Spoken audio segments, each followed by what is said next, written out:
I overall think you did strong to quite strong work on this. I have, unfortunately, I don't have too many quibbles, which is a testament to the effort. So let's go through it. Which did I mention I thought was strong? Okay. To quite strong. I don't deal well with praise. I feel better when you come Here on. is the top 10. I'm not perfectly on board, but here we go. Howie Roseman 1, Brett Veach. Howie motherfucker. Brett Veach 2, Duke Tobin of the Bengals 3. Let me just, in case there's some people that aren't as diehard in terms of knowing the personnel in the front office, Brett Veach, Chiefs general manager, who, what a rocket ride, Greggy, from being mocked by Gregg Rosenthal himself a few years back to number 2 on the GM rankings. The Chiefs winning a Super Bowl. That was many years back, yes. 2 Super Bowls in 4 years. We'll do that. Duke Tobin of the Bengals 3. Brandon Beane and Sean McDermott. Interesting you give him the co-power title. How do you decide who gets that co-slash? Well, the Bills got it. At 4, Lynch and Shanahan. Same deal. 5, but you have the GM first there. Good. 6, Les Snead, Sean McVay, slash again. Interesting. Brad Holmes, Dan Campbell, no slash. Just Brad Holmes, 7, Detroit Lions. Goody. Now, Goody, I would think there would be a slash Mark Murphy there.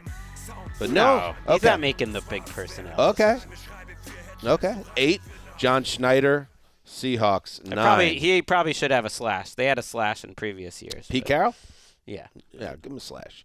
And Jera at 10. Again, I like the placement. Which one was the most difficult for you to place of this group? Well, the Rams, because of how do you evaluate what's happened to them. I didn't want to punish them too much before seeing how this season goes. I didn't want to pre-punish.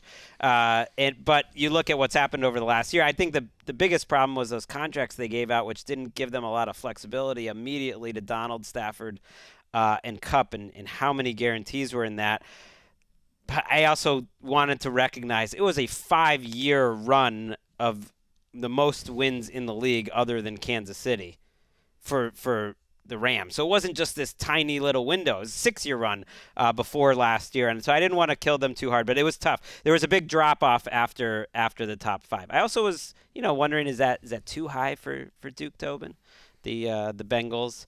But I give them a little extra credit for, as our friend Solomon Wilcott's, not really a friend, but someone I respect.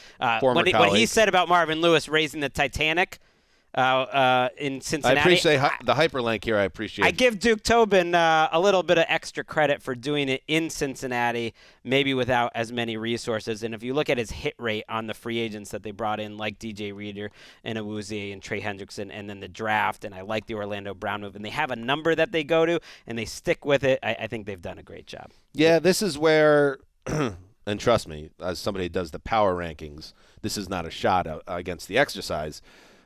Sometimes it's all a little bit silly because it's like, sure, Duke Tobin, yeah, he's done a good job, but the fact they got Joe Burrow, who was a no-brainer number 1 overall pick at QB, who changed the organization. So you don't really, and they got the number 1 pick because they were dreadful the year before. It's Burrow who reset the organization more than Duke Tobin, but at the same time, he did have to turn in the draft card. Well, he also made lots of good moves around him. Sure. He gets a little extra pop for doing it 2 different times. He had a very talented team under Andy Dalton. I said at the top, I'm ranking this mostly on what position they're in now, but you get some credit of what you've done over time. And just all the moves are smart. They make sense. Like yes. Brett Veach, he gets credit for drafting Mahomes. But he also gets credit for not being afraid to move on from big names like Orlando Brown, right, and Matthew, and Frank Clark. And the offensive line overhaul kind of has gotten overlooked. Remember, their offensive line stinks. He does that overhaul in 21, especially on the interior. It leads to a title the very next year.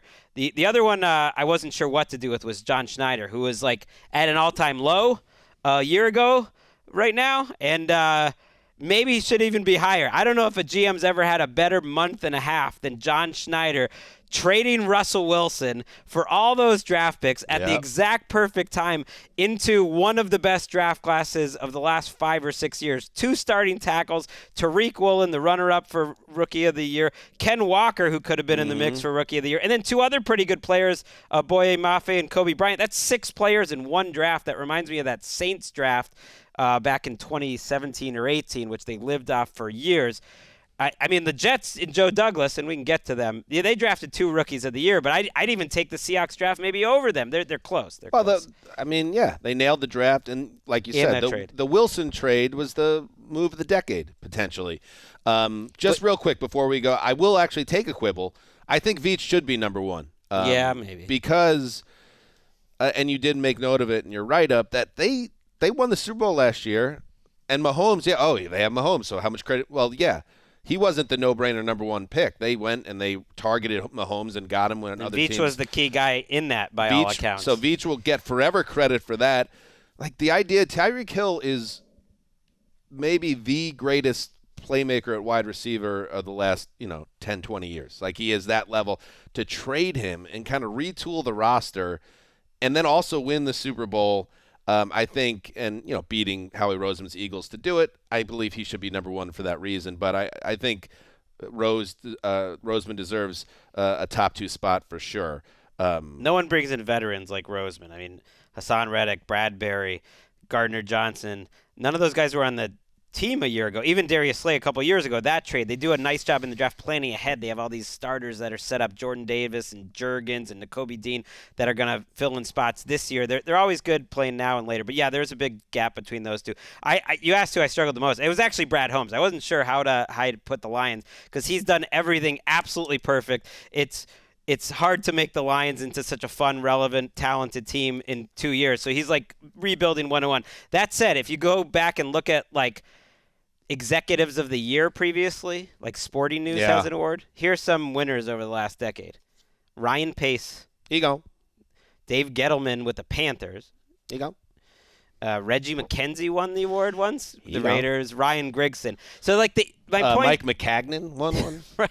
My point there is kind of like the easy part is getting from the 2 wins to the like 8 wins, and now you're frisky. Yes. And then everyone gives you a lot of pop. GC. So that's sort of where Brad Helms is at now. But because you need to kind of build off that initial making moves that are kind of make sense.